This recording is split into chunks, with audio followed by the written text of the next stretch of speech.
Hi, my name is Alice, and I'm 12 years old. I was born in San Francisco, California, and moved to Honolulu, Hawaii when I was 3 years old with my parents and my 2-year-old brother Daniel. We were a very happy family. We always did fun family outings. My favorite memory was going to the beach because I enjoyed swimming in the water with my floaty. I also enjoyed going to school with my little brother Daniel, but Daniel often got into a lot of trouble. One time, he even stuffed a pea up his nose. But we loved our teacher, Miss Murata, who always made us smile and taught us new things every day. Everything seemed good. That was until my dad lost his job and my mom had to work more hours to help support our family. We saw my dad a lot, but my mom was hardly ever home. My mom and dad fought a lot. One day, my mom didn't come home, and we didn't see her for a long time. They weren't happy together anymore, and they didn't end up getting a divorce. Divorce has become such a common trend in our society. There are 1.1 million divorces in the United States. Many married couples divorce within the first 10 years.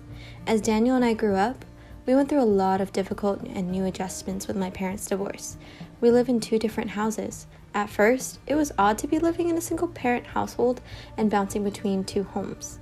We stay with my dad on the weekdays and then go to my mom's on the weekends. Daniel and I have similar chores from my dad's house and my mom's house. We have to complete all of our homework before we can play, and whenever we get in trouble, we're given timeouts and told to think about our choices that we made.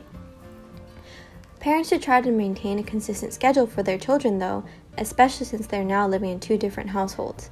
This familiarity came with chores and discipline that helps children to know what both parents care about them and are on the same page for helping them stay on the consistent schedules. The divorce made me and Daniel feel very guilty though. Sometimes I apologize to my parents for separating. This became a concern for both of my parents. They always reminded us though that we should not feel guilty, and they both still love us very much. These discussions really helped me and really provided a sense of comfort for Daniel and I. To me, it's really important for divorced parents to let their children know it's not their fault, since many kids feel guilty and put the blame on themselves. It is healthy for parents to find regular time to communicate and listen to their kids. My mom and dad always discussed things when Daniel and I weren't around because they didn't want us to put any more burden on ourselves.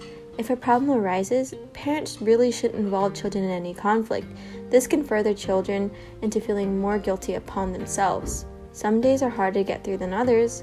It is easy for us to feel down when I think about my parents' separation, but often I still wish my parents were together.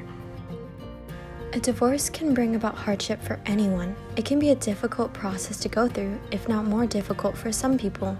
Divorce can bring out negative emotions and lead you into a downward spiral sometimes, but it's important to have a positive outlook to rebuild yourself during this time. I can always look at divorce as a negative occurrence. In fact, divorce has a positive outcome though. Conflict within the family steers the people in the family to change and move forward together and as individuals. When we change, we learn to grow and become better people. We change to be more empathetic and more compassionate towards our family, friends, and others. On top of that, we become better communicators, better influential role models, and even leaders in our community. But most importantly, we change to become the best versions of ourselves. Because of my parents' divorce, I had to grow up faster than the people around me. I have to care for Daniel by taking Daniel to school and picking up after school, along with helping him make his lunch and helping him with his homework. With the support of the trusted adults in my life though, I was able to look positively towards the future. It really does help to have people in your life who genuinely care about you, to listen to what you're going through and still love you on your best and your worst days. I was encouraged to try new hobbies during this time. I started to learn how to play the piano and even started singing. When I feel down, I choose to focus on my thoughts, on my music and love and joy. This process really helps cheer me up and bring a sense of peace. Remember though, just keep moving forward and take it one day at a time. It's okay to be angry, sad, or anxious, but when you feel this way, you have to allow yourself to grieve. Allow yourself to feel the hurt and the pain and process your emotions. Give yourself time to heal. Healing is not a bandage over a wound. And just remember, there's still hope and a future laying ahead.